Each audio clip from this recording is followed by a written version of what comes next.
Hello everyone, welcome back to my channel. Madrasa service কমিশনের পরীক্ষা D গ্রুপের 1 September হয়ে গেছে।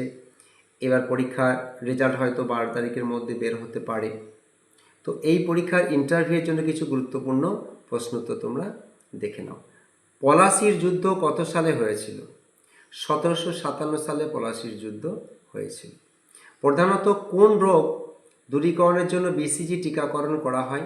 যক্ষ্মা রোগ দূরীকরণের জন্য বিসিজি টিকাকরণ করা হয়। কোন ভিটামিনের অভাবে রিকেট হয়? Vitamin D. প্রথম কোন বাঙালি ভারতরত্ন পান? বিধানচন্দ্র রায়। ভারতের সবচেয়ে বড় বন্দর কোনটি?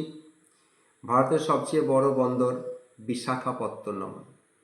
5ই সেপ্টেম্বর কোন দিবস পালন করা হয়? 5ই সেপ্টেম্বর শিক্ষক দিবস পালন করা হয়। কোন গ্যাস পচা ডিমের মতো গন্ধ বিশিষ্ট? H2S, hydrogen sulphide. পৃথিবীতে প্রথম সৃষ্ট অ্যান্টিবায়োটিকের নাম কি? পেনিসিলিন। একজন পূর্ণবয়স্ক ব্যক্তির দেহে রক্তের পরিমাণ কত? প্রায় 5 লিটার। পশ্চিমবঙ্গে লোকসভায় কয়টি আসন আছে? পশ্চিমবঙ্গে লোকসভায় 42টি আসন আছে। নদিয়া জেলার কৃষ্ণনগর শহরের ওপর দিয়ে কোন রেখা বিস্তৃত হয়েছে?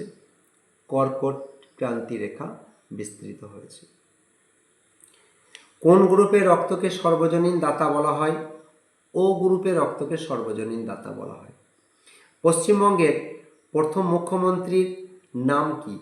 প্রফুল্লচন্দ্র ঘোষ। কলকাতা শহরটি কোন নদীর ধারে অবস্থিত? হুগলি নদীর ধারে অবস্থিত।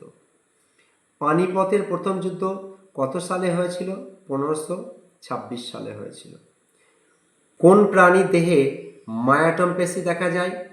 মাছের দেহে মায়োটম পেশি দেখা যায়। ভিডিওটি ভালো লাগলে লাইক, শেয়ার অ্যান্ড সাবস্ক্রাইব করুন।